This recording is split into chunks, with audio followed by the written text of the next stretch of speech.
ಇವತ್ತಿನ ದಿನದ ತರಗತಿಗೆ ನಿಮ್ಮೆಲ್ಲರನ್ನು ಕೂಡ ಆತ್ಮೀಯವಾಗಿ ಸ್ವಾಗತವನ್ನು ಬಯಸ್ತಾ ಇದ್ದೀನಿ ಮಕ್ಕಳೇ. ಇವತ್ತಿನ ದಿನದ ತರಗತಿಯಲ್ಲಿ ಪ್ರಥಮ ಭಾಷೆ ಕನ್ನಡ 8ನೇ ತರಗತಿಯ ಸಾರ್ಥಕ ಎನ್ನುವ ಒಂದು ಪದ್ಯ ಭಾಗವನ್ನು ನಾವು ಅಭ್ಯಾಸ ಮಾಡೋಣ. ಇದನ್ನು ದಿನಕರ ದೇಸಾಯಿ ಅವರು ಬರೆದಿರ್ತಕ್ಕಂತಹ ಒಂದು ಪದ್ಯ ಭಾಗ. ಇವರನ್ನ ಚುಟುಕುಗಳ ಬ್ರಹ್ಮ ಅಂತಲೇ ನಾವು ಕನ್ನಡ ಸಾಹಿತ್ಯದಲ್ಲಿ ಕರಿತೀವಿ ಮಕ್ಕಳೇ.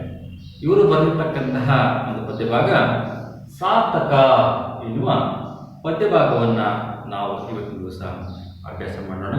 ಇವತ್ತಿನ ತರಗತಿಗೆ ಎಲ್ಲರೂ ಕೂಡ ಸಿದ್ಧರಾಗಿದ್ದೀರಾ ಅಂತ ಹೇಳಿ ನಾನು ಕೂಡ ಭಾವಿಸ್ಕೊಂಡು ಈ ಒಂದು ತರಗತಿಯನ್ನು ಆರಂಭ ಮಾಡ್ತಾ ಇದ್ದೀವಿ ಮಕ್ಕಳೇ. ನೋಡಿ, ಕನ್ನಡ ಸಾಹಿತ್ಯ ಚರಿತ್ರೆಯನ್ನು ನಾವು ಗಮನಿಸಿದಾಗ ಪ್ರತಿಯೊಂದು ಅಂಶವೂ ಕೂಡ ಬಹಳ ಮುಖ್ಯ ಅನಿಸುತ್ತೆ. ಅದರಲ್ಲಿ ವಿಶಿಷ್ಟವಾಗಿರ್ತಕ್ಕಂತಹ ಏನು ಕವಿಗಳಿದ್ದಾರೆ, ತನ್ನದೇ ಆಗಿರ್ತಕ್ಕಂತಹ ಬರಹದ ಚಾಪಿನ ಮೂಲಕ ಗುರುತಿಸಿಕೊಂಡಂಥವರು. ಅದರಲ್ಲಿ ದಿನಕರ ದೇಸಾಯಿ ಅವರು ಏನಿದ್ದಾರೆ ಅಗ್ರಗಣ್ಯರು ಅಂತಲೇ ನಾವು ಸಂದರ್ಭದಲ್ಲಿ ನಾವು ಹೇಳಬಹುದು ಮಕ್ಕಳೇ.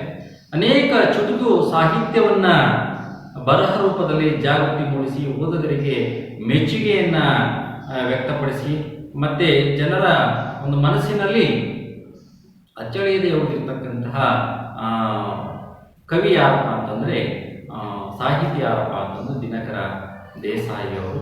ದಿನಕರ ದೇಸಾಯಿಯವರ ಚುಟುಕುಗಳನ್ನು ನಾವು ನೋಡ್ತಾ ಇದ್ದರೆ ನಮಗೆ ಖಂಡಿತವಾಗ್ಲೂ ಕೂಡ ಓದುವ ಒಂದು ಪರಿಪಾಠವನ್ನು ಬೆಳೆಸ್ಕೊಂಡಂಥವ್ರಿಗೆ ಓದ್ತಾನೆ ಇರಬೇಕು ಅಂತಕ್ಕಂತಹ ಒಂದು ಮನೋಭಾವ ಬರುವುದು ಸಹಜವಾಗಿರ್ತಕ್ಕಂಥ ಅಂಶ ಮಕ್ಕಳೇ. ಅವರು ಬರೆದಿರ್ತಕ್ಕಂತಹ ಒಂದು ಪದ್ಯ ಭಾಗವನ್ನು ನಾವು ಈ ಒಂದು ದಿವಸ ಅಭ್ಯಾಸ ಮಾಡೋಣ ಮಕ್ಕಳೇ. ನೋಡಿ, ಇವತ್ತು ಅನೇಕ ಅಂಶಗಳನ್ನು ನಾವು ಗಮನಿಸ್ತಾ ಹೋದಾಗ ಮನುಷ್ಯನ ಒಂದು ಸ್ವಭಾವವನ್ನು ನಾವು ಸೂಕ್ಷ್ಮವಾಗಿ ಗಮನಿಸಬೇಕಾಗತ್ತೆ ಮಕ್ಕಳೇ. ಮನುಷ್ಯ ಬೇರೆ ಪ್ರಾಣಿಗಳಿಗಿಂತ ಹೊರತಾಗಿರ್ತಕ್ಕಂಥವನು, ಬುದ್ಧಿಜೀವಿ, ತಿಳುವಳಿಕೆ ಉಳ್ಳವನು, ತನ್ನದೇ ಆಗಿರ್ತಕ್ಕಂತಹ ಸಮಾಜ, ಕುಟುಂಬ, ಸಂಸ್ಕೃತಿ, ಕಲೆ, ಊಟ ಉಪಹಾರ, ಶಿಸ್ತುಬದ್ಧವಾಗಿರ್ತಕ್ಕಂಥ ಜೀವನ, ಇವೆಲ್ಲವನ್ನು ಕೂಡ ಮಾಡಿಕೊಂಡು ಇವತ್ತು ಜಗತ್ತಿನಲ್ಲಿ ಜೀವನವನ್ನು ಮಾಡ್ತಾ ಇದ್ದಾನೆ ಮಕ್ಕಳು.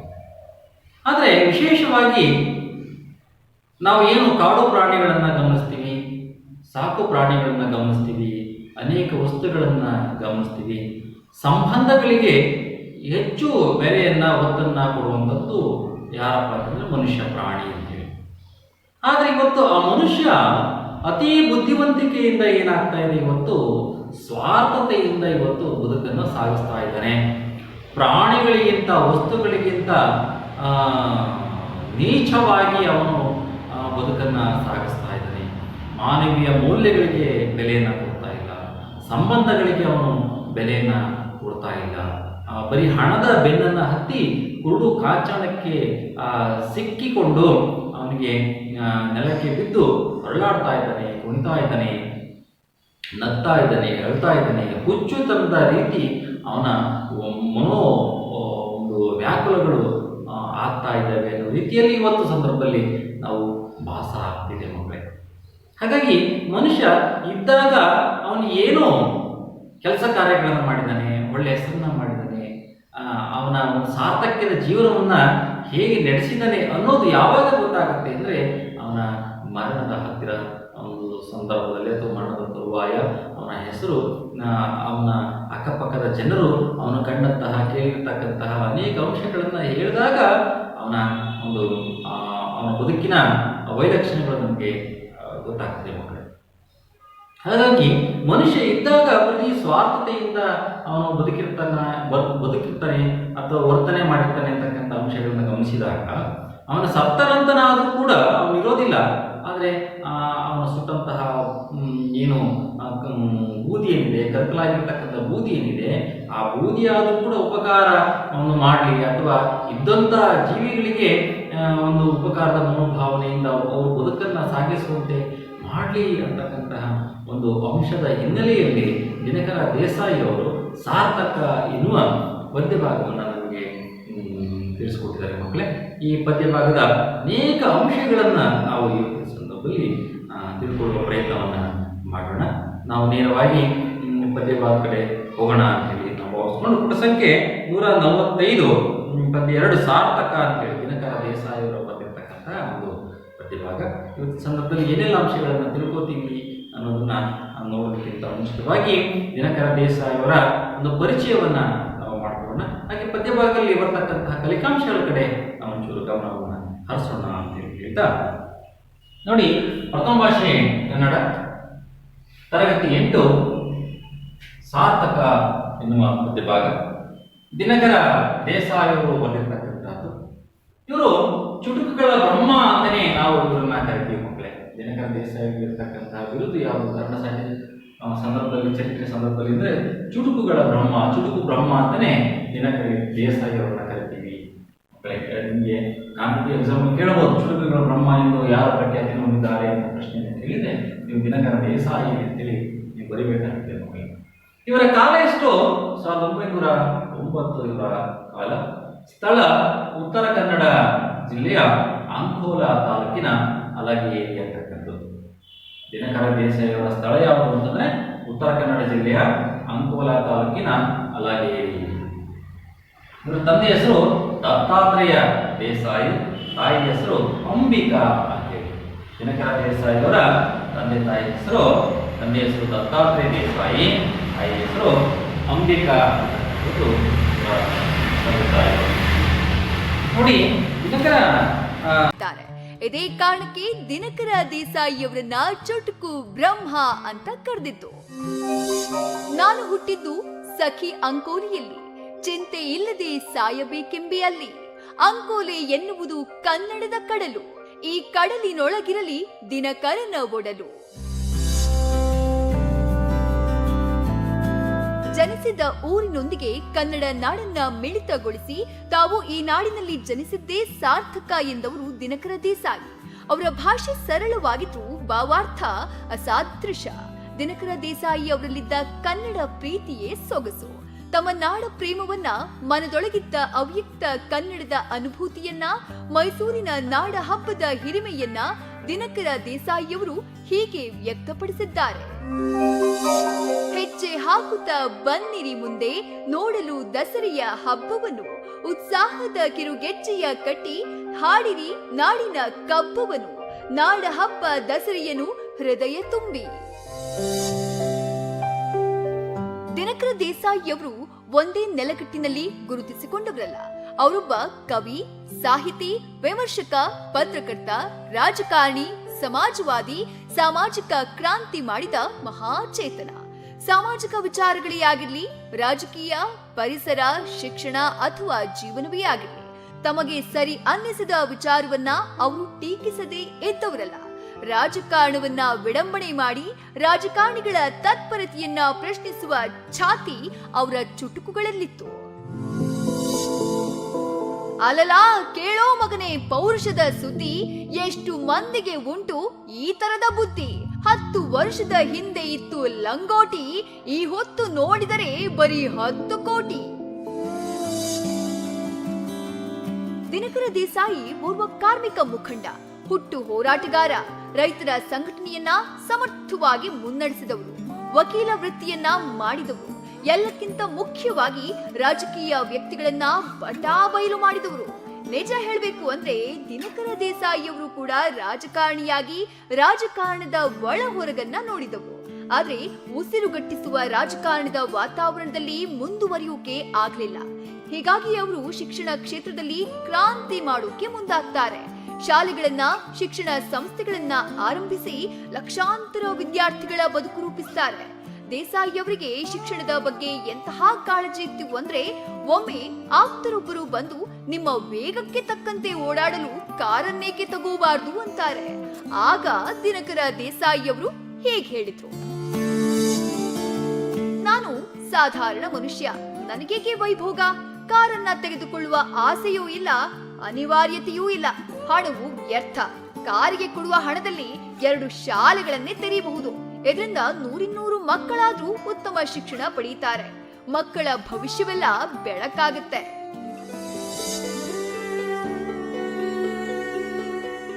ದಿನಕರ ದೇಸಾಯಿಯವರು ಕೊನೆಯವರೆಗೂ ನುಡಿದಂತೆ ನಡೆದವರು.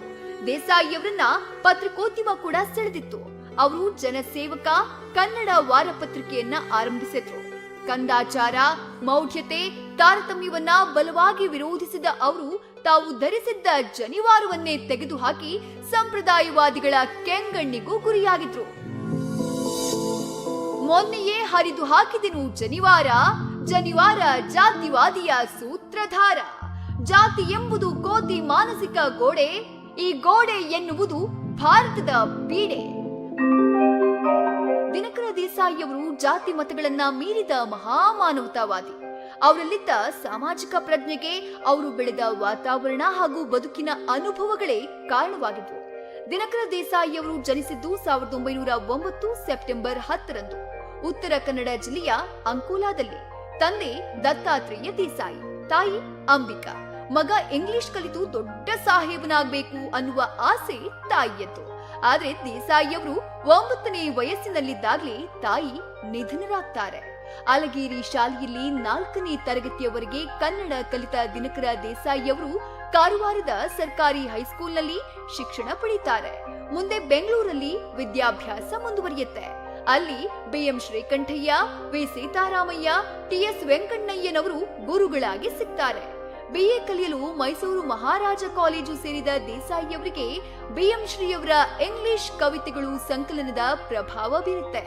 ಕಾಲೇಜು ಓದುವಾಗಲೇ ದೇಸಾಯಿಯವರು Mahamandaleshwaras under the Chalukyas of Kalyani ಎನ್ನುವ ಪ್ರಬಂಧವೊಂದನ್ನ ಮಂಡನೆ ಮಾಡ್ತಾರೆ. MA ಕಲಿಯಲು ಮುಂಬೈಗೆ ಹೋದ ದಿನಕರ ದೇಸಾಯಿಯವರು MA ಜೊತೆಗೆ LLB ಪದವಿಯನ್ನು ಪಡೆದ್ರು. ಅವರ ವಿದ್ವತ್ತನ್ನ ಕಂಡು ಸಮಾಜವಾಡಿಯ ಕಾಲೇಜು ಉಪನ್ಯಾಸಕರಾಗಲು ಆಹ್ವಾನಿಸುತ್ತೆ. ಸಮಾಜ ಸೇವೆಗಾಗಿ ಉದ್ಯೋಗವನ್ನ ತಿರಸ್ಕರಿಸಿ ಬಿಡ್ತಾರೆ. ಇಂಟ್ರೆಸ್ಟಿಂಗ್ ಸಂಗತಿ ಏನು ಅಂದ್ರೆ ದೇಸಾಯಿಯವರು ತುಂಬಾನೇ ಸರಳ ಜೀವಿ. ಕೇವಲ 13 ರೂಪಾಯಿ ಖರ್ಚು ಮಾಡಿ ಸರಳ ವಿವಾಹದಲ್ಲಿ ಇಂದಿರಾ ಅವರ ಕೈ ಹಿಡಿತಾರೆ. ಗೋಪಾಲಕೃಷ್ಣ ಗೋಖಲೆಯವರ ಭಾರತ ಸೇವಕ ಸಮಾಜದಲ್ಲಿ ಸಕ್ರಿಯರಾಗಿದ್ದ ದಿನಕರ ದೇಸಾಯಿಯವರು ಅಸೆಂಬ್ಲಿಯ ಗ್ಯಾಲರಿಯಿಂದ ಅನ್ನುವ ಶೀರ್ಷಿಕೆಯಲ್ಲಿ ಪತ್ರಿಕೆಗಳಿಗೆ ವರದಿಯನ್ನೂ ಬರೀತಾರೆ. ಸಾಹಿತ್ಯದ ಮೇಲಿದ್ದ ಆಸ್ತಿಯಿಂದ ಕನ್ನಡ, ಕೊಂಕಣಿ, ಇಂಗ್ಲಿಷ್ ಭಾಷೆಯಲ್ಲಿ ಸುಮಾರು 12 ಕೃತಿಗಳನ್ನ ಬರೀತಾರೆ. ನಾಕಂಡ ಪಡುವಣ ಪ್ರವಾಸ ಕಥನವನ್ನು ರಚನೆ ಮಾಡ್ತಾರೆ. ವಿಶೇಷ ಏನು ಅಂದ್ರೆ ಕರ್ನಾಟಕ ಏಕೀಕರಣವಾಗಬೇಕು ಅಂತ ಕನಸು ಕಂಡವರಲ್ಲಿ ದಿನಕರ ದೇಸಾಯಿ ಕೂಡ ಒಬ್ಬರಾಗಿದ್ರು. ನಿಜ ಹೇಳಬೇಕು ಅಂದ್ರೆ ಕರ್ನಾಟಕ ಏಕೀಕರಣದ ಕರಡನ್ನ ಬರೆದವರೇ ದಿನಕರ ದೇಸಾಯಿ. ತಮ್ಮ ಜೀವಿತವಿರುವವರೆಗೂ ಸಮಾಜಮುಖಿಯಾಗಿ ಬದುಕಿದ ದಿನಕರ ದೇಸಾಯಿಯವರು 1982 ನವೆಂಬರ್ 6ರಂದು ನಿಧನ ಹೊಂದಿದ್ರು.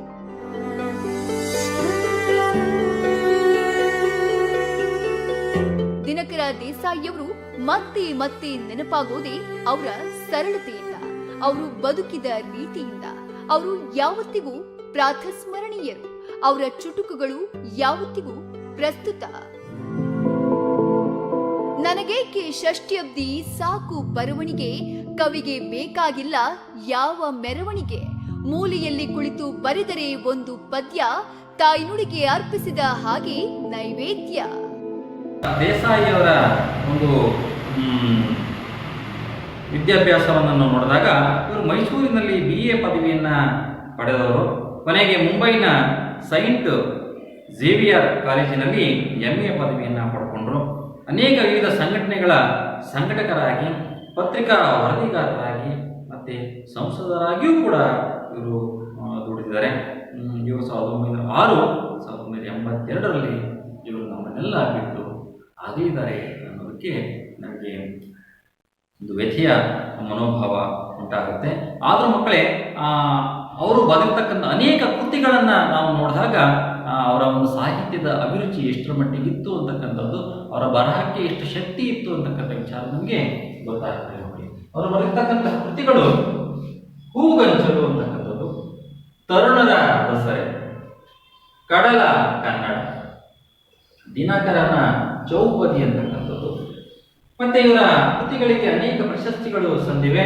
ಅದರಲ್ಲಿ ಮುಖ್ಯವಾಗಿ ಕರ್ನಾಟಕ ಅಕಾಡೆಮಿ ಪುರಸ್ಕಾರ ನಮ್ಮ ದಿನಕರ ದೇಸಾಯಿ ಅವರಿಗೆ ಲಭಿಸಿದೆ, ಸಂದಿದೆ ಅಂತಕ್ಕಂಥ ಅಂಶವನ್ನ ಹೇಳಲಿಕ್ಕೆ ಹೆಮ್ಮೆ ಆಗುತ್ತೆ ಮಕ್ಕಳೇ. ಇವತ್ತಿನ ದಿನದ ತರಗತಿಯಲ್ಲಿ ನಾವು ಏನೆಲ್ಲ ಅಂಶಗಳನ್ನು ನಾವು ತಿಳ್ಕೊತೀವಿ ಅನ್ನೋದ್ರೆ, ಮನುಷ್ಯನ ಸತ್ತ ನಂತರದ ಒಂದು ದೇಹದ ಒಂದು ಬೂದಿ ಏನಿದೆ ಇದು ಸತ್ತ ನಂತರ ಒಂದು ಮಣ್ಣಿನ ಫಲವತ್ತತೆಗೆ ಆದರೂ ಕೂಡ ಕಾರಣ ಆಗಲಿ, ಅದರಿಂದ ಏನಾದರೂ ಕೂಡ ಸಸ್ಯಗಳು ಹುಟ್ಟಿ ಅಲ್ಲಿ ಬರ್ತಕ್ಕಂತಹ ತೆನೆಯಿಂದ ಒಂದು ಮತ್ತೆ ಪುನಃ ಮತ್ತೊಬ್ಬ ಜೀವಿಗೆ ಒಂದು ಆಹಾರ ಆಗಲಿ ಅಂತಕ್ಕಂಥದ್ದು, ಉಪಕಾರದ ಮನೋಭಾವ ಆಗಲಿ ಅಂತಕ್ಕಂಥ ಅಂಶ ಪದ್ಯ ಭಾಗದಲ್ಲಿ ನಾವು ತಿಳ್ಕೊತೀವಿ ಮಕ್ಕಳು. ಅದನ್ನ ಗಮನಿಸೋಣ ಇವತ್ತು.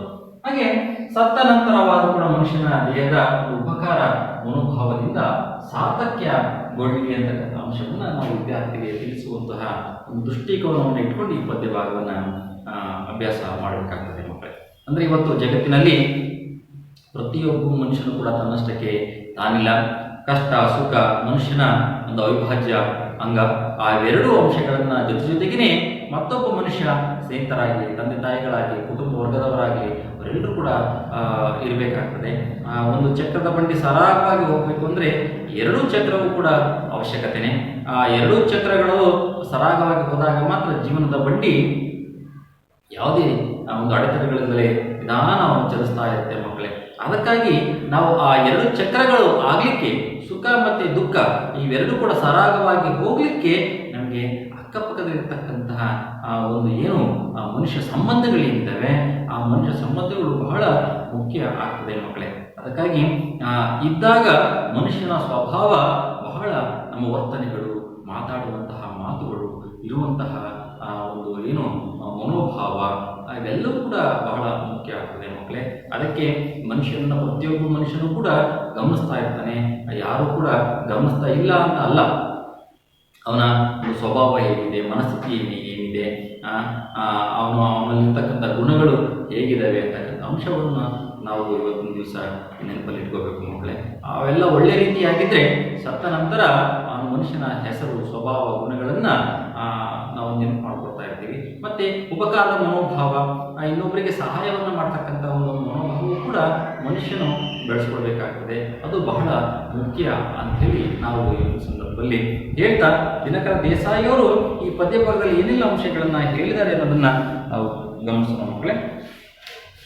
ನೋಡಿ, ನೇರವಾಗಿ ಪದ್ಯಭಾಗಕ್ಕೆ ಹೋಗ್ತೀನಿ. ಪುಟ ಸಂಖ್ಯೆ 145, 2 ಸಾರ್ಥಕ ದಿನಕರ ದೇಸಾಯಿ ಅವರು.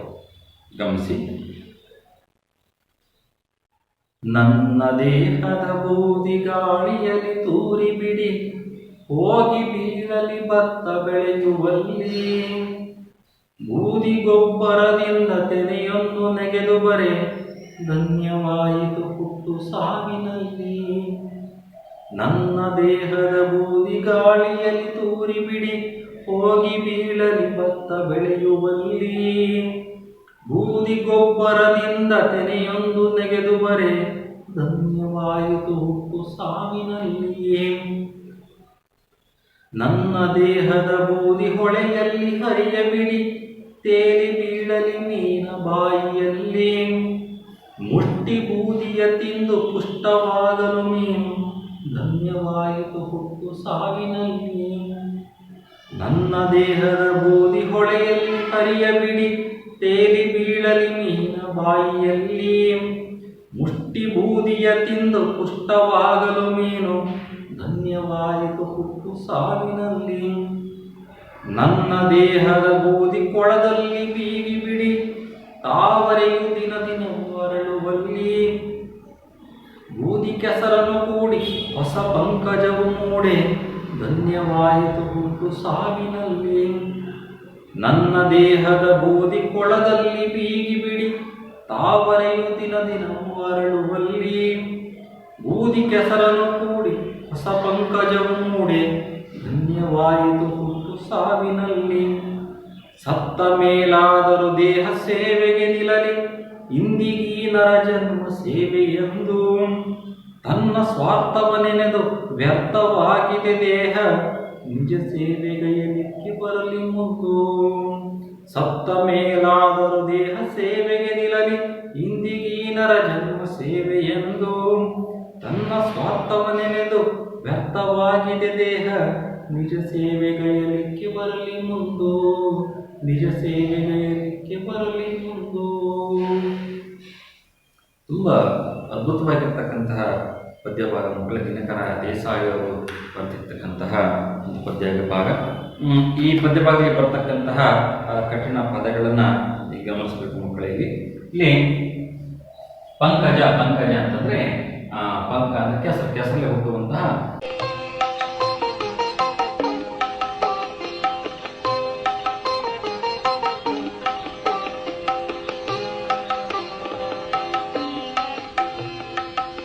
ನನ್ನ ದೇಹದ ಬೂದಿ ಗಾಳಿಯಲ್ಲಿ ತೂರಿ ಬಿಡಿ ಹೋಗಿ ಬೀಳಲಿ ಭತ್ತ ಬೆಳೆಯುವಲ್ಲಿ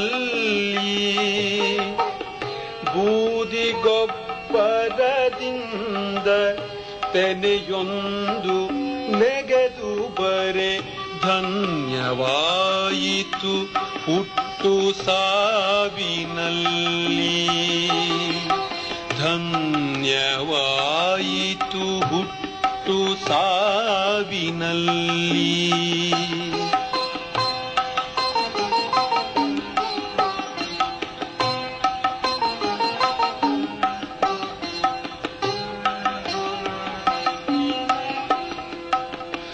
ನನ್ನ ದೇಹದ ಬೂದಿ ಹೊಳೆಯಲ್ಲಿ ಹರಿಯ ಬಿಡಿ ನನ್ನ ದೇಹದ ಬೂದಿ ಹೊಳೆಯಲ್ಲಿ ಹರಿಯ ಬಿಡಿ ತೇಲಿ ಬೀಳಲಿ ಮೀನ ಬಾಯಿಯಲ್ಲಿ ಮುಷ್ಟಿ ಬೂದಿಯ ತಿಂದು ಉಷ್ಠವಾಗಲಿ ಮೀನು ಧನ್ಯವಾಯಿತು ಹುಟ್ಟು ಸಾವಿನಲ್ಲಿ ಧನ್ಯವಾಯಿತು ಹುಟ್ಟು ಸಾವಿನಲ್ಲಿ.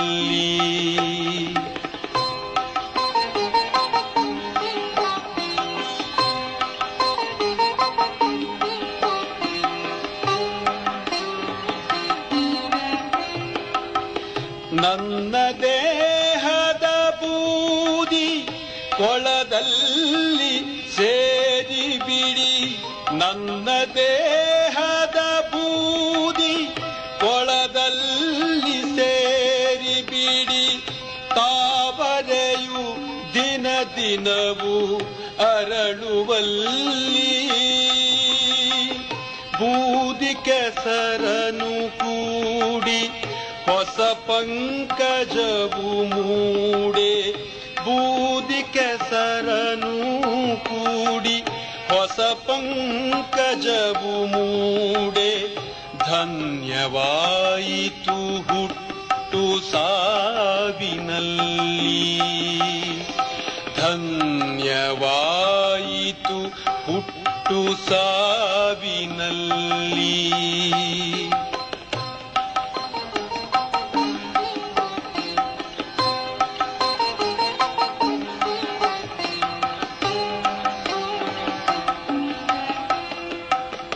ಸತ್ತ ಮೇಲಾದರೂ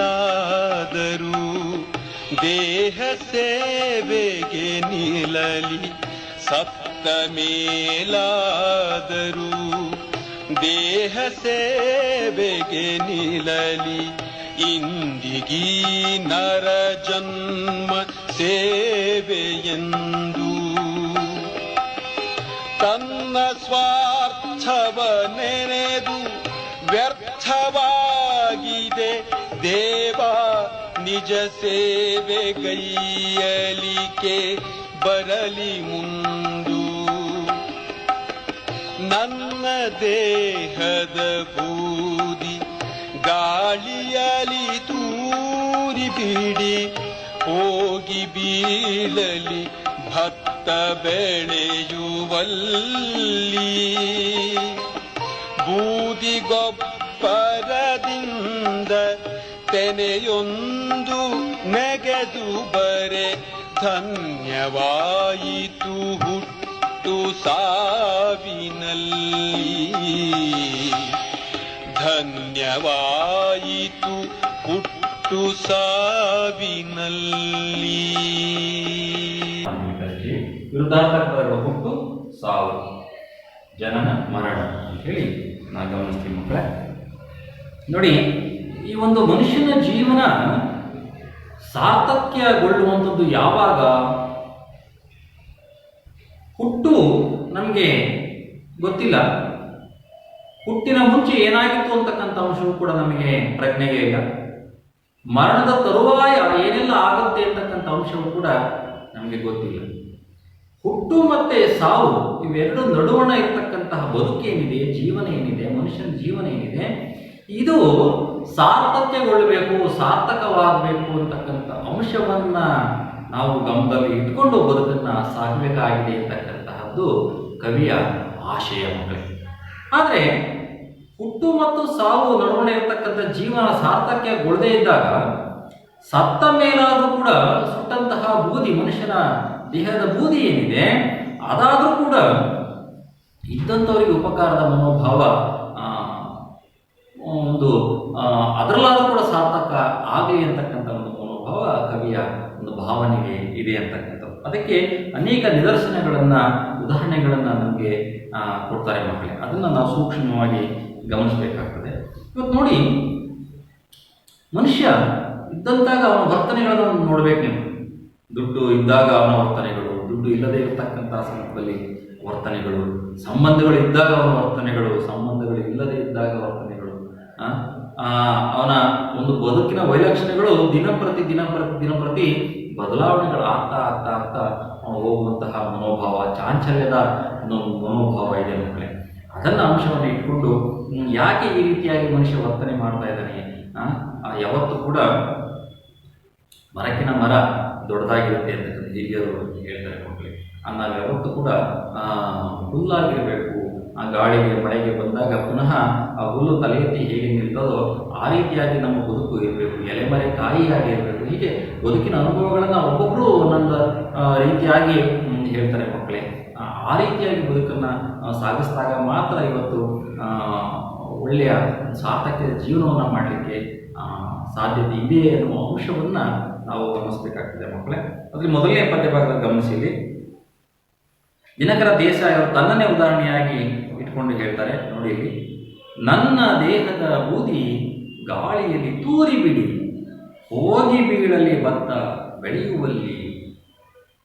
ಸತ್ತ ನಂತರದ ಮನುಷ್ಯನ ದೇಹದ ಬೂದಿ ಏನಿದೆ ಅಲ್ಲಿ ಇಲ್ಲಿ ಹಾಕುವ ಬದಲಾಗಿ ಅವನ ಗಾಳಿಯಲ್ಲಿ ಆ ಬೂದಿಯನ್ನು ತೂರಿದರೆ ಸಾಕು, ಎಲ್ಲಾದರೂ ಒಂದು ಕಡೆ ಅದು ಗೊಬ್ಬರ ಆಗ್ತದೆ. ಆ ಭತ್ತ ಬೆಳೀತಕ್ಕಂತಹ, ನಾಟಿಯನ್ನು ಮಾಡತಕ್ಕಂತಹ ಕೆಸರು ಗದ್ದೆಯಲ್ಲಾದರೂ ಕೂಡ ಅದು ಹಾಕಿದಾಗ ಭತ್ತವನ್ನು ಬೆಳೀಲಿಕ್ಕೆ ಅದು ಒಂದು ಗೊಬ್ಬರವಾಗಿ ಅದು ದಷ್ಟಪುಷ್ಟವಾಗಿ ಬೆಳೀಲಿಕ್ಕೆ ಸಹಾಯ ಆಗ್ತದೆ. ಆ ರೀತಿಯಲ್ಲಾದರೂ ಕೂಡ ನನ್ನ ದೇಹದ ಬೂದಿ ಉಪಕಾರವಾಗಿ, ಸಸ್ಯ ಬೆಳೆದಕ್ಕಾದರೂ ಕೂಡ ಅದು ಪೋಷಣೆ ಮಾಡಲಿಕ್ಕಾಗಿ ಅಥವಾ ಅದು ಉತ್ತಮವಾಗಿ ಬೆಳೆಯನ್ನು ತೆಗಿಲಿಕ್ಕೆ ಸಹಾಯಕ ಆಗಲಿ ಅಂತಕ್ಕಂಥ ಅಂಶವನ್ನು ಕೂಡ ನಮಗೆ ಲೇಖಕರು ಹೇಳ್ತಾರೆ. ಬೂದಿ ಗೊಬ್ಬರದಿಂದ ತೆನೆಯನ್ನು ನೆಗೆದು ಬರೆ ಧನ್ಯವಾಯಿತು ಹುಟ್ಟು ಸಾವಿನಲ್ಲಿ ಅಂತ. ಸಾರ್ಥಕ್ಯದ ಜೀವನ, ಧನ್ಯತೆಯ ಒಂದು ಜೀವನ, ಒಂದು ತನ್ನ ದೇಹ ಏನಿದೆ, ಮನುಷ್ಯನ ದೇಹ ಏನಿದೆ, ಆ ದೇಹ ಇದ್ದಾಗ ನಾವು ಕೂಡ ನಿಷ್ಪ್ರಯೋಜಕನಾಗಿ ವರ್ತನೆ ಮಾಡಿದ್ದಾನೆ. ತನ್ನ ಕುಟುಂಬದವರಿಗೆ, ಹೆಂಡತಿಗೆ, ಮಕ್ಕಳಿಗೆ, ತಂದೆ ತಾಯಿಗಳನ್ನು, ಸ್ನೇಹಿತರನ್ನು, ಸಮಾಜವನ್ನು ಸರಿಯಾಗಿ ನೋಡ್ಕೊಂಡಿಲ್ಲ. ಆದರೆ ಸತ್ತ ನಂತರ ಆದರೂ ಕೂಡ ಇವನ ದೇಹದಲ್ಲಿ ಇರ್ತಕ್ಕಂತಹ ಏನು ಸುಟ್ಟಂತಹ ಬೂದಿ ಏನಿದೆ ಅದಾದರೂ ಕೂಡ ಒಂದು ಪರೋಪಕಾರ ಆಗಲಿ ಅಂತಕ್ಕಂಥ, ಸಸ್ಯಗಳಿಗೆ ಗೊಬ್ಬರವನ್ನು ಹಾಕಿದಾಗ ಅದು ದಷ್ಟಪುಷ್ಟವಾಗಿ ಬೆಳೀತದೆ, ತೆನೆಯನ್ನು ಬಿಡ್ತದೆ. ಅದರಿಂದ ಬಂದಿರತಕ್ಕಂಥ ತೆನೆ ಮತ್ತೊಂದು ಜೀವಿಗೆ ಆಹಾರವಾಗ್ತದೆ. ಈ ರೀತಿಯಾಗಿ ಒಂದು ಆಹಾರ ಸರಪಳಿಯಲ್ಲಿ ನಾವು ಏನು ಇದ್ದೀವಿ, ಪ್ರತಿಯೊಬ್ಬ ವ್ಯಕ್ತಿಗೂ ಕೂಡ ಇದ್ದೀವಿ. ಈ ರೀತಿಯಾದರೂ ಕೂಡ ಒಂದು ಸಾರ್ಥಕ್ಯದ ಜೀವನ ಆಗಲಿ ಅಂತಕ್ಕಂತಹ ಒಂದು ಕವಿಯ ಆಶಯ ನಾವು ಗಮನಿಸಬೇಕು ಮಕ್ಕಳೇ. ಬೂದಿ ಗೊಬ್ಬರದಿಂದ ತೆನೆಯೊಂದು ನೆಗೆದು ಬರೆ.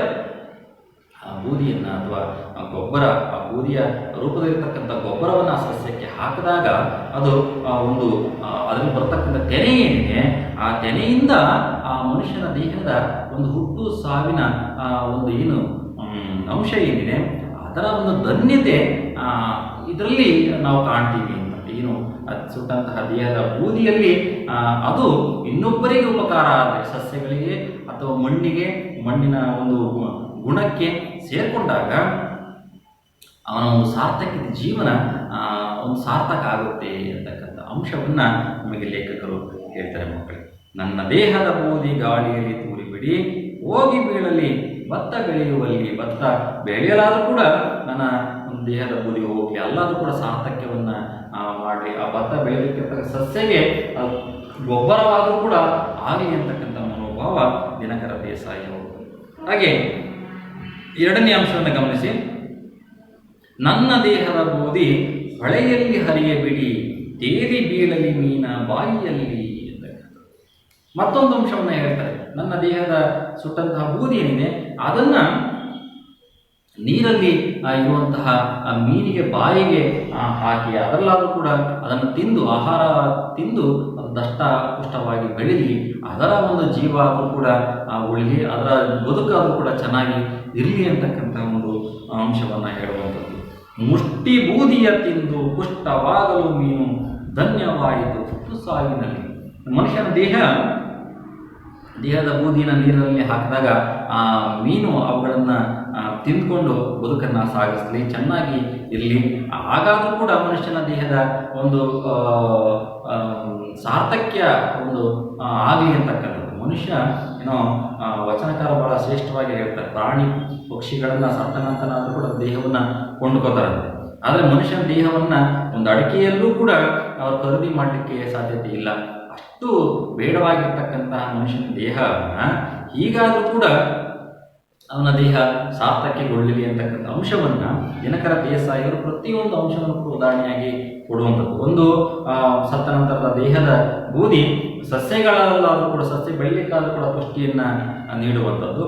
ಮತ್ತು ಹಾಗೆ ನೀರಲ್ಲಿರ್ತಕ್ಕಂಥ ಮೀನುಗಳಾದರೂ ಕೂಡ ತಿಂದ್ಬಿಟ್ಟು ಅವರ ಬದುಕನ್ನು ಸಾಗಿಸ್ಲಿ, ಜೀವನವನ್ನು ಸಾಗಿಸ್ಲಿ, ಅವಾದರೂ ಕೂಡ ಚೆನ್ನಾಗಿ ಇರಲಿ ಅಂತಕ್ಕಂಥ ಒಂದು ಒಳ್ಳೆಯ ಭಾವನೆಯನ್ನು ಲೇಖಕರು ಕೊಟ್ಟಿದ್ದಾರೆ.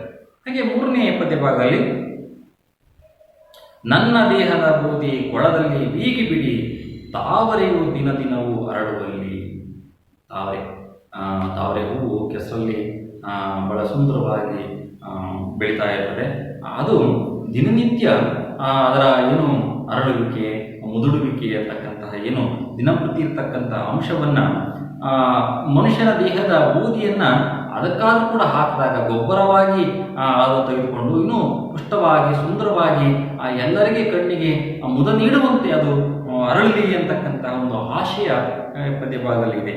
ಬೂದಿ ಕೆಸರನ್ನು ಕೂಡಿ ಹೊಸ ಪಂಕಜವು ಮೂಡೆ. ಮತ್ತೆ ಬೂದಿ ಮತ್ತೆ ಕೆಸರು ಎರಡು ಸೇರಿದಾಗ ಮತ್ತೊಂದೆಲ್ಲಾದ್ರೂ ಕೂಡ ಹೊಸದಾಗಿರತಕ್ಕಂತಹ ಒಂದು ತಾವರೆ ಹೂವು ಅರಳಿಕೆ ಸಾಧ್ಯತೆ ಇದೆಯಲ್ವಾ? ಹಾಗಾದರೂ ಕೂಡ ಮನುಷ್ಯನ ದೇಹದ ಬೂದಿ ಒಂದು ಉಪಕಾರದ ಮನೋಭಾವ ಆಗಲಿ, ಶ್ರೇಷ್ಠತೆ ಇರಲಿ ಅಂತಕ್ಕಂಥ. ನೋಡಿ, ನಮ್ಮ ಒಳ್ಳೆಯ ಕೆಲಸ ಕಾರ್ಯಗಳನ್ನು ಮಾಡಲಿಕ್ಕೆ ಅನೇಕ ಅಂಶಗಳನ್ನು ನಾವು ಗಮನಿಸ್ತೀವಿ ಮಕ್ಕಳೇ. ಅದನ್ನು ಹುಡುಕುವಂತಹ ಪ್ರಯತ್ನವನ್ನು ಮಾಡಬೇಕು. ಆ ಹುಡುಕಿದಾಗ ಮಾತ್ರ ಆ ಒಳ್ಳೆಯ ದಾರಿ ನಮಗೆ ಸಿಗ್ತದೆ. ಒಳ್ಳೆಯ ಮನುಷ್ಯ ಅಂತ ಅನ್ಸ್ಕೋಬೇಕು ಅಂದರೆ ಸತತವಾಗಿ ಎಷ್ಟು ಪರಿಶ್ರಮ ಪಟ್ಟರೂ ಕೂಡ ಸಾಲದು, ಕೆಟ್ಟ ಅನ್ಸ್ಕೊಳ್ಳಿಕ್ಕೆ ಒಂದು ಗಳಿಗೆ ಸಾಕು. ಅದೇ ಒಳ್ಳೆಯ ಉಪಕಾರದ ಮನೋಭಾವವನ್ನು ನಾವು ನೋಡಬೇಕು. ಒಳ್ಳೆಯ ಮನುಷ್ಯ, ಒಳ್ಳೆಯ ಹೆಸರನ್ನ ನಾವು ತಗೋಬೇಕು ಅಂತಂದರೆ ಅವನ ಹುಟ್ಟಿನಿಂದ ಸಾವಿನವರೆಗೂ ಕೂಡ ಅನೇಕ ಇಂತಹ ಉಪಕಾರದ ಮನೋಭಾವಗಳನ್ನು ನಾವು ತಾಳದಾಗ, ತೋರಿಸ್ಕೊಟ್ಟಾಗ ಮಾತ್ರ ನಮಗೆ ಸಾಧ್ಯತೆ ಇರ್ತದೆ ಮಕ್ಕಳೇ. ಅದಕ್ಕಾಗಿ ಸತ್ತ ನಂತರ ಏನು ಉಳಿತದೆ ಅಂತಂದರೆ ಆ ಮನುಷ್ಯನ ಏನೆಲ್ಲ ಒಳ್ಳೆಯ ಕೆಲಸ ಕಾರ್ಯಗಳನ್ನು ಮಾಡಿದ್ರೆ ಅವು ಮಾತ್ರ ಉಳಿಯುತ್ತೆ ಅನ್ನೋದಕ್ಕೆ ಇವೆಲ್ಲ ನಮಗೆ ಉದಾಹರಣೆಯಾಗಿ ಲೇಖಕರು ಕೊಡ್ತಾರೆ ಮಕ್ಕಳೇ. ಹಾಗೆ ಸತ್ತ ಮೇಲಾದರೂ ದೇಹ ಸೇವೆಗೆ ನಿಲ್ಲಲಿ. ಇದ್ದಾಗ ಅವನೇನು ಮಾಡಲಿಲ್ಲ, ಇದ್ದಂಥವ್ರಿಗೇನು ಪ್ರಯೋಜನವನ್ನು ಮಾಡಲಿಲ್ಲ, ಉಪಕಾರವನ್ನು ಮಾಡಲಿಲ್ಲ, ಬರೀ ಕೆಟ್ಟದನ್ನೇ ಅವನು ಬಯಸಿದ. ಆದರೆ ಸತ್ತ ನಂತರ ಆದರೂ ಕೂಡ ದೇಹ ಒಂದು ಸೇವೆಯನ್ನು, ಸಹಕಾರ ಮನೋಭಾವವನ್ನು, ಇನ್ನೊಬ್ಬರಿಗೆ ಉಪಕಾರ ಮಾಡುವಂಥದ್ದು, ಕೆಲಸ ಕಾರ್ಯಗಳನ್ನು ಮಾಡುವಂಥದ್ದು ಹೀಗಾದರೂ ಕೂಡ ಮಾಡ್ಬೋದಲ್ವಾ ಅನ್ನೋದಕ್ಕೆ ಒಂದು ಉದಾಹರಣೆಗಳನ್ನು ಕೊಟ್ಟಿದ್ದಾರೆ. ಇಂದಗಿ ನರಜನ್ಮ ಸೇವೆ ಎಂದು, ಹೀಗಾದರೂ ಕೂಡ ಒಂದು ನರನ ಜನ್ಮ ಸೇವೆಯನ್ನು ಮಾಡಿ ತನ್ನ ಋಣವನ್ನು ತೀರಿಸಲಿ ಅಂತಕ್ಕಂಥ, ಮಣ್ಣಿನ ಋಣ ಏನಿದೆ ಅದನ್ನಾದರೂ ಕೂಡ ತೀರಿಸಲಿ ಅಂತಕ್ಕಂಥ ಅಂಶವನ್ನು ಲೇಖಕರು ಹೇಳ್ತಾರೆ. ತನ್ನ ಸ್ವಾರ್ಥವನ್ನೆನೆದು ವ್ಯರ್ಥವಾಗಿದೆ ದೇಹ, ನಿಜ ಸೇವೆಗೈಯಲಿಕ್ಕೆ ಬರಲಿ ಮುಂದು. ನನ್ನ ಸ್ವಾರ್ಥಪರತೆಯಿಂದ ಏನಾಗಿದೆ ಇವತ್ತು ಇದ್ದಾಗ ವ್ಯರ್ಥವಾಗಿ ದೇಹ ತನ್ನ ಬದುಕನ್ನು ಸಾಗಿಸ್ಕೊಂಡಿದೆ. ಸತ್ತ ನಂತರ ಆದರೂ ಕೂಡ ದೇಹದ ಒಂದು ಬೂದಿ ಏನಿದೆ ಈ ರೀತಿಯಾಗಿ ಒಂದು ಸಸ್ಯವನ್ನು ಬೆಳೆಯಲಿಕ್ಕೆ ಯೋಗ್ಯವಾಗಿರ್ತಕ್ಕಂಥದ್ದು ಆಗಲಿ, ಮತ್ತು ನೀರಲ್ಲಿರ್ತಕ್ಕಂಥ ಮೀನಾದರೂ ಕೂಡ ತಿಂದು ಬದುಕನ್ನು ಸಾಗಿಸ್ಲಿ. ಹಾಗೆ ಹೆಸರಲ್ಲಿರ್ತಕ್ಕಂತಹ ಕಮಲ ಅದಕ್ಕಾದರೂ ಕೂಡ ಪುಷ್ಟಿಯನ್ನು ನೀಡಲಿ, ಮತ್ತು ಹೊಸದಾಗಿರ್ತಕ್ಕಂತಹ ಒಂದು ಪಂಕಜ ಮೂಡಲಿಕ್ಕೆ ಸಹಕಾರ ಆಗಲಿ.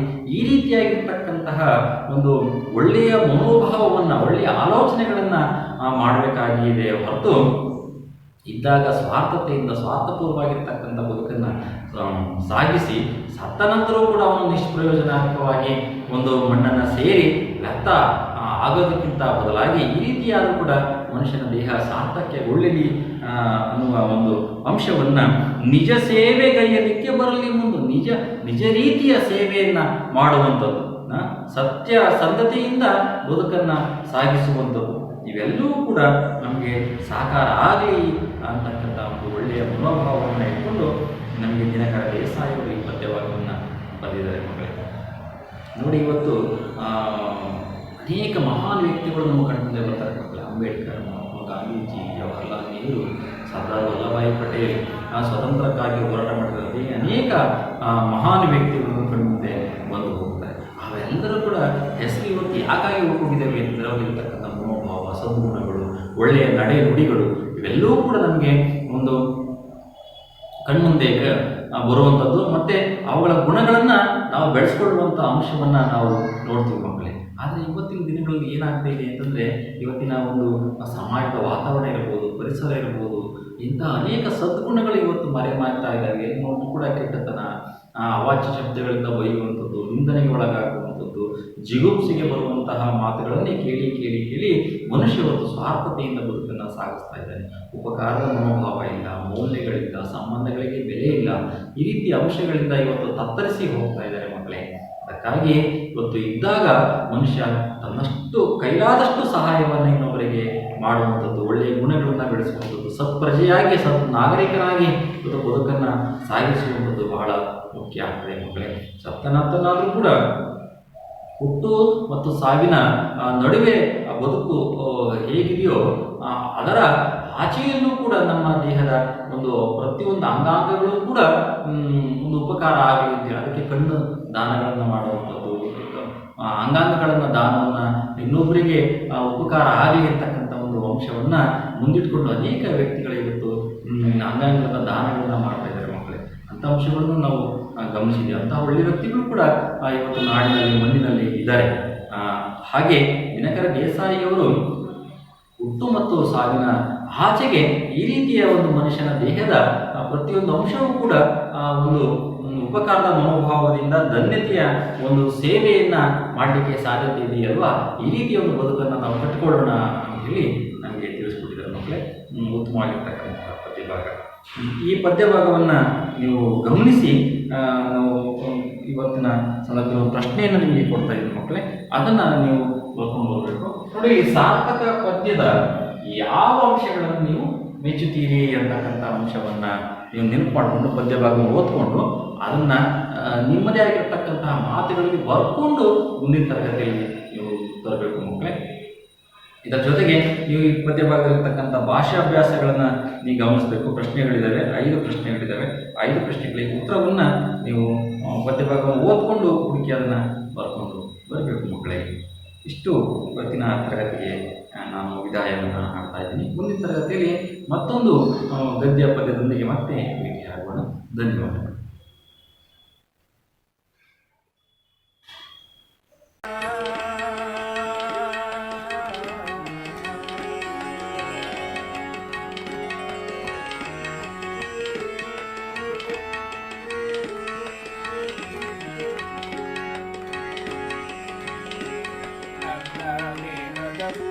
ಗಾಳಿಯಲ್ಲಿ ಕೂಡಿ ಬಿಡಿ ಹೋಗಿ ನೀರಲಿ ಭತ್ತ ಬೆಳೆಯುವಲ್ಲಿ, ಹೋಗಿ ನೀರಲಿ ಭತ್ತ ಬೆಳೆಯುವಲ್ಲಿ, ನನ್ನ ದೇಹದ ಭೂಮಿ ಗಾಳಿಯಲ್ಲಿ ಕೂಡಿ ಬಿಡಿ ಹೋಗಿ ನೀರಲಿ ಭತ್ತ ಬೆಳೆಯುವಲ್ಲಿ, ಹೋಗಿ ನೀರಲಿ ಭತ್ತ ಬೆಳೆಯುವಲ್ಲಿ, ಭೂಮಿ ಗೊಬ್ಬರದಿಂದ ತೆನೆಯೊಂದು ನೆಗೆದು ಬರೆ ಧನ್ಯವಾಯಿತು ಹುಟ್ಟು ಸಾವಿನಲ್ಲಿ, ಭೂಮಿ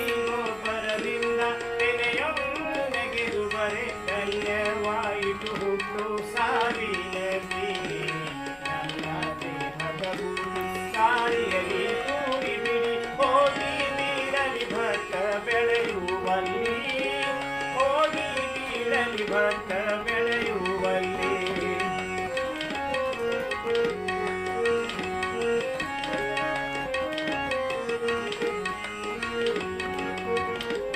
ನನ್ನ ದೇಹದ ಭೂಮಿ ಹೊಳೆಯಲ್ಲಿ ತೇಲಿ ಬಿಡಿ ತೇಲಿ ಬೀಳಲಿ ಮೀನ ಬಾಯಿಯಲ್ಲಿ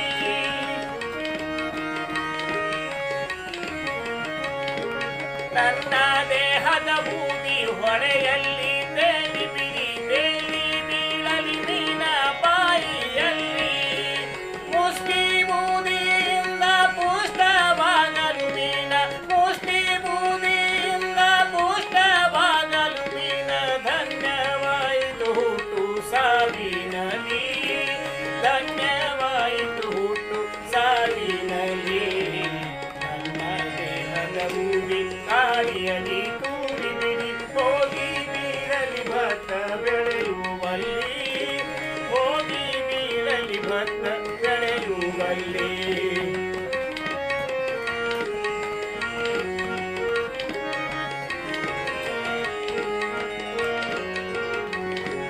ನನ್ನ ದೇಹದ ಬೂದಿ ಕೊಳದಲ್ಲಿ ಬೀಡಿ ಬಿಡಿ ದಿನ ದಿನವೂ ತಾವರೆಯು ಅರಳುವಲ್ಲಿ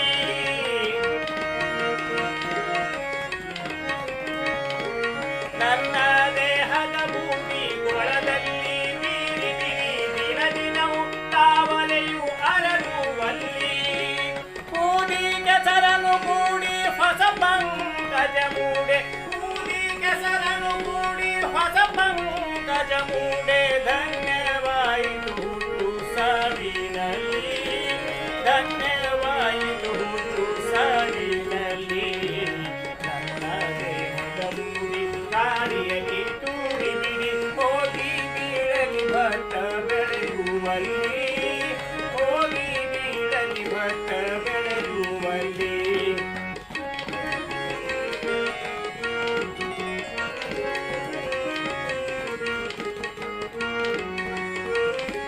ಸತ್ತ ಮೇಲಾದರೂ ದೇಹ ಸೇವೆಗೆ ನಿಲ್ಲಲಿ ಇಂದಿಗೆ ನರ ಜನ್ಮ ಸೇವೆಯಂದು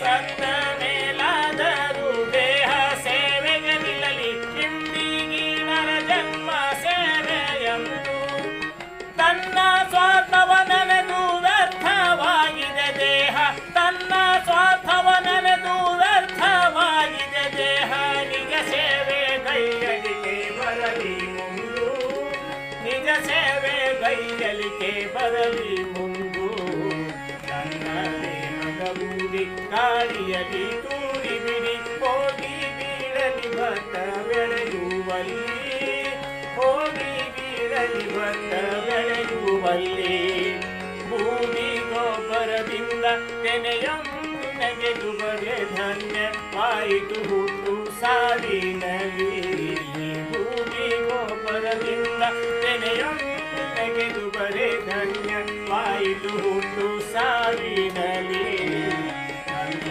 ದೇಹದ ಭೂಮಿ ಕಾಡಿಯಲ್ಲಿ ತೂರಿ ಬಿಡಿ ಹೋಗಿ ಬೀಳಲಿ ಭತ್ತ ಬೆಳೆಯುವಲ್ಲಿ ಹೋಗಿ ಬೀಳಲಿ ಭತ್ತ ಬೆಳೆಯುವಲ್ಲಿ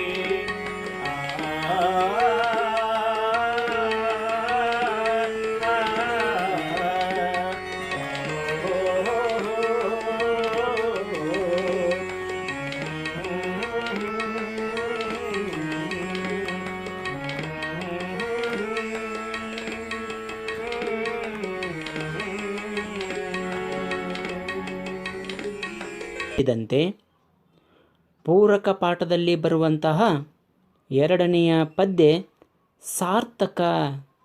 ಸಾರ್ಥಕ ಎಂಬ ಪದ್ಯದ ಪ್ರಶ್ನೋತ್ತರಗಳ ಬಗ್ಗೆ ತಿಳಿದುಕೊಳ್ಳೋಣ.